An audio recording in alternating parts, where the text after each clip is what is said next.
2024, he's going to be at the club till Anthony Martial. But Ole Gunnar Solskjaer wants to see improvement in that time. Yeah, he mentioned about his runs and runs behind and things like that. But what you got to be very happy for him is how happy he looks now, Martial. Because if had Mourinho stayed, you'd have thought that Anthony Martial would probably have left. And that would have been disastrous for Man United to lose.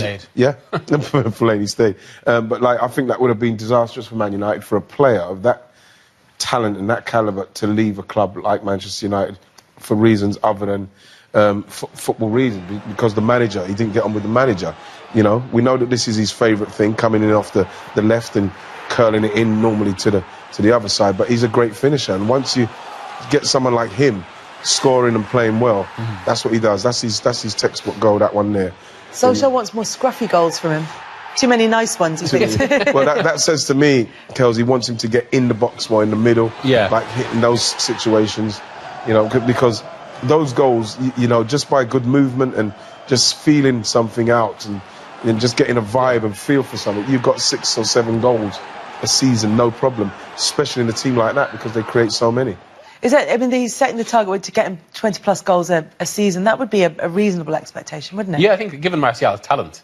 I mean, because we've just seen it there. I mean, there's so many displays of that talent. But it's about kind of maximising. And I sometimes felt, I suppose, without going back to the old topic, but constrained by Mourinho. It hasn't brought out the best in him. And if we finally see... And even before that with Van Gaal, who's very much kind of a systems manager, that's not going to be entirely a natural fit for the sort of player Martial is, or maybe he's fine. And I think, plus we'll capable of getting 20 plus goals. Without doubt. Manchester United got the 2-2 draw against Burnley at Old Trafford on Tuesday night. They were trailing 2-0, came back late on in the game to get the point. Yeah. I've seen quite a few Manchester United fans almost suggesting that this was the most satisfying of the Ole Gunnar Solskjaer results. It was the coming back in Fergie time. It was the fighting spirit. That's the Man United that we all know, because even but it was a draw against Burnley. Yeah, but the fact is, it was one of those situations where it was a Man United team that showed the kind of spirit and fight and drive that we haven't seen for a long time from Man United. It's a game that, again, you have to mention Joe, they probably would have lost under Jose, because they haven't got the same fight and drive and desire that they're showing now that when Jose was playing. And why it would have been satisfying to them is because this is what Man United done in 1999 when they won the treble. They just refused to be beat. Also, that season actually United came from behind, I think, a record number of times. But Solskjaer actually mentioned this after the Arsenal game. We haven't been behind in a game yet, so one of the tests would be when we go behind. And that's happened, and they've responded, and they didn't lose. That's why I'll be very, very happy with that. Be very, very happy with that. There's still some causes for concern, is probably a bit strong, but there still are areas of concern for Manchester United. And for Ole Gunnar Solskjaer, there are still problems that he has to fix in their performance. Yeah, but then you look at the first goal, what Burnley scored, that was just an error.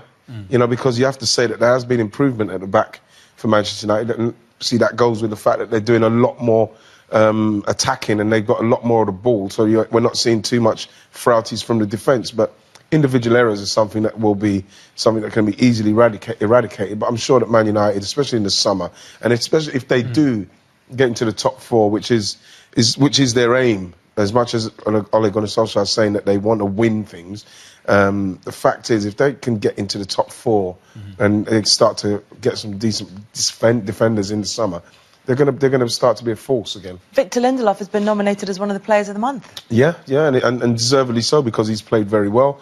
We saw him there, scored a goal, and he's another one where you look at him with somebody like Mike Phelan looking after him. He does look like he's improved. Yeah. His positional play looks a lot better. You know, obviously we've seen a couple of mistakes still, but those will go. But he does look like somebody that he has improved. And that's as much as we talk about the motivational factor that Ole Gunnar Solskjaer has brought into Manchester United. You look at them as a management team, and there are tactical, there are practical changes as well that are happening on the pitch. Well, completely, and they're a proactive team, which probably may be the big... Even when they play in a more defensive manner, like against Arsenal, like against Spurs, they're still kind of... There isn't, like, I mean, I suppose one of the vintage bad Mourinho displays was the 0-0 at Anfield, when there was 40 yards between the defensive block, which is basically 10 players, and Lukaku. So even when United sit back now, there isn't. They move forward as a unit, which is much more cohesive. Yeah, that was really telling against Arsenal, wasn't it? They just looked in total control, even though Arsenal were on the offensive, you just felt like every time they got the ball that they were gonna do something pretty dangerous, and they've got that back, haven't they? Yeah. So it's Leicester next for Manchester United after that 2-2 draw against Burnley. Up next for Burnley, we could be seeing their new signing, Peter Crouch. Here's Sean Dyche on his new player. I've known Crouchy down the years, seeing him play, always admired the fact that he knows what he is. He's never really bothered with other people's opinions on himself other than getting on with the game. And I think that's important. You know, I've never been worried too much about people's age. You know, we had Michael Duff, a fantastic servant to this club, and also for myself in the Premier League at 37. So that's not an issue. I know about his fitness. I know about his distance covered. And I think there's an intent and a desire to still make a mark on football. You know, over time he'll come to a decision when that's due. But at this moment in time, I think he's got a hunger to come here and make a mark. He's in the place to be, and he's in a place where he can score goals. It's so close down there, and the margins are so tight for the teams. Not so much for the team, like for Huddersfield, for example, who are adrift at the bottom.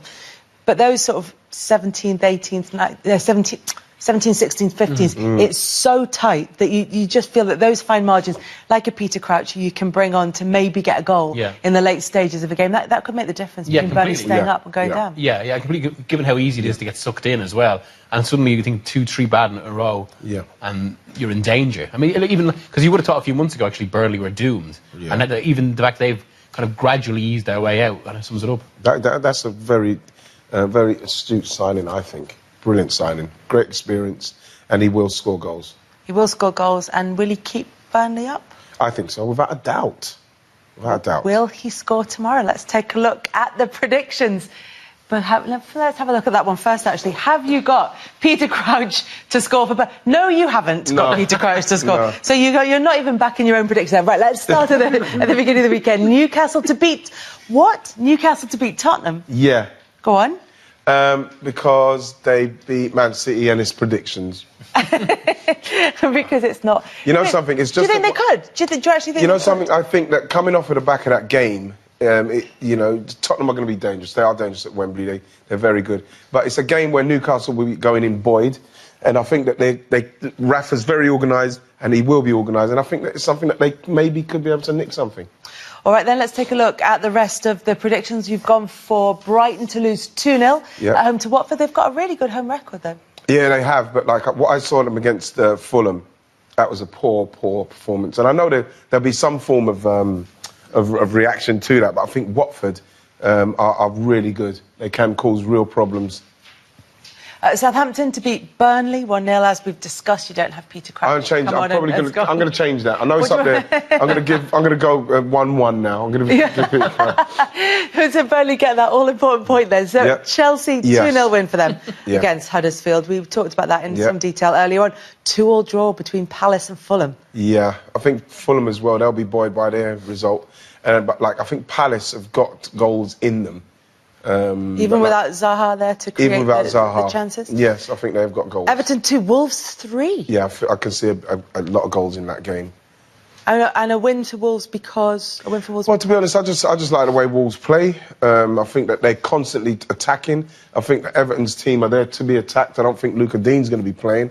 However you pronounce it, but I do believe that it's a game that Wolves can cause Everton problems with, and Everton are very patchy as well themselves. Cardiff created all those chances against Arsenal, but you've got them losing to Bournemouth. Yeah, because it is a Bournemouth side that scored 4 against Chelsea. Yeah, exactly, and Arsenal they are pretty poor at the back, whereas Bournemouth are a lot more organised, especially away from home. They are very organised. Manchester United back to winning ways. Yes. Under Ole Gunnar Solskjaer, still unbeaten, of course, even though they dropped a couple of points against Burnley. I've gone for Manchester United to beat Leicester 2-1. A game where Man United can kind of sit in, not deny space to people like Vardy, and it's going to be up to Leicester to try and do something, whereas you can see Man United catching them on the break a couple of times. And it's going to be as you were at the top of the table as well, with a City win and a Liverpool win, you think, on Monday night? Yeah, I've gone for them, unfortunately I've gone for City beating Arsenal. Hopefully they can prove me wrong, Arsenal, and beat them, but I just think with that defence conceding so many chances to Cardiff and Man City losing against Newcastle, I think we're going to see a reaction, and in respects of Liverpool, I just feel that Liverpool are just going to have a bit too much as well. So full weekend of Premier League fixtures starting at Saturday lunchtime all the way through to Monday night. For now, though, from us, from Wrighty and from Miguel, it's fair goodbye. Enjoy your weekend of Premier League football, and we will see you at the same time next week for Friday's Premier League Today. Bye-bye.